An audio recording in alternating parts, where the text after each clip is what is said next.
Hi, I'm Gary Netskin. I'm an attorney with Credit Repair Lawyers of America.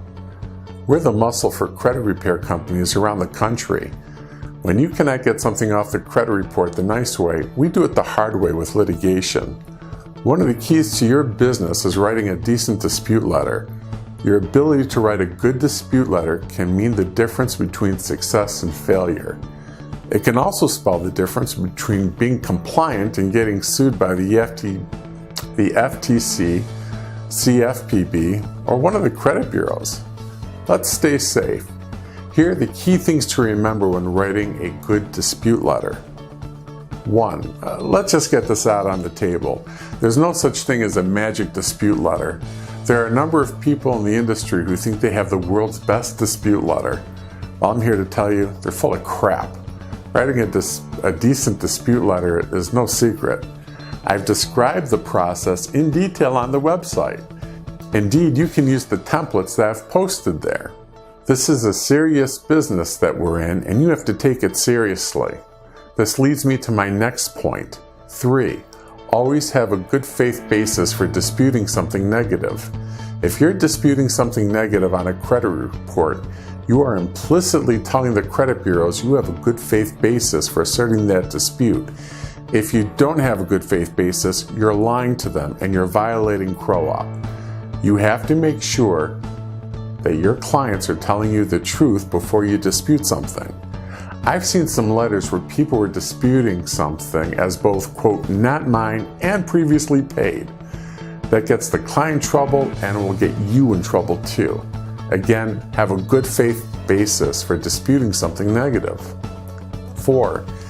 If you don't have a good faith basis for disputing something negative, then simply ask for verification of the debt. You're entitled to do that. Items appearing on a credit report must be accurate and verifiable. For example, some trade schools have gone out of business recently, and hence the debts that they were credit reporting are not verifiable. Merely ask for verification of these debts and they'll come off your client's credit report. But don't you dare tell the credit bureaus that these debts don't belong to your client when in fact they do. 5.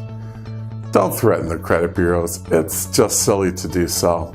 The credit bureaus are multi-billion-dollar companies. They receive millions of dispute letters a year. Many of those letters come from credit repair companies. The credit bureaus scan and send letters to some far-off country where people who do not regularly speak English review these letters. They're not interested in your threats and your bravado. In fact, many of these foreigners are merely trained to look for 40 key words. Your threat ain't amongst their 40 English word vocabulary.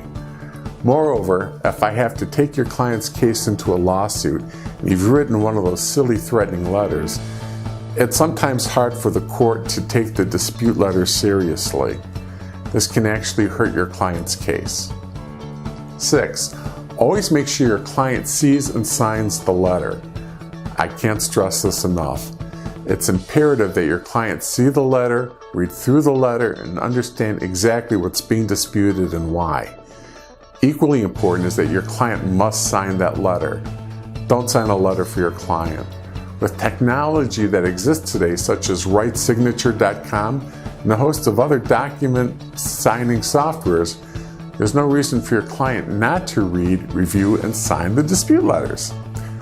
I can't stress you how important it is for your client to read, review, and sign the letter. Those are my best tips for writing a good dispute letter. If you have any questions or issues, call or email me, Attorney Gary Netskin. I'm happy to help you. Thank you.